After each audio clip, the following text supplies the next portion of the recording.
হযরত ওমর একদিন তিনি হেঁটে কোথাও যাচ্ছিলেন। কিছু দূর যাওয়ার পরেই দেখলেন এক বৃদ্ধা কি যেন বিড়বিড় করছে। হযরত ওমর তার কাছে গেলেন, তার খোঁজ খবর নিলেন, জিজ্ঞাসা করলেন, আচ্ছা বুড়িমা, খলিফা ওমর সম্পর্কে তোমার ধারণা কি? বুড়ি হযরত ওমরকে আগে কখনো দেখেনি, তাই তাকে সে চিনতে পারেনি।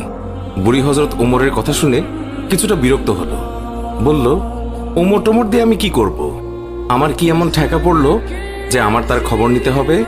নিজের চিন্তায় বাঁচি না। বুড়ির কথাই ছিল রাগ আর অসন্তোষের ছাপ।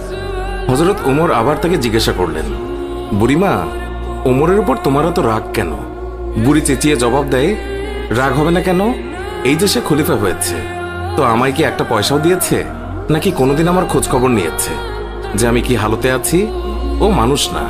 হযরত ওমর বুড়ির কথা শুনে বড়ই চিন্তিত হলেন। ঠিকই তো, আমি তো তার তেমন খোঁজ খবর নিতে পারিনি।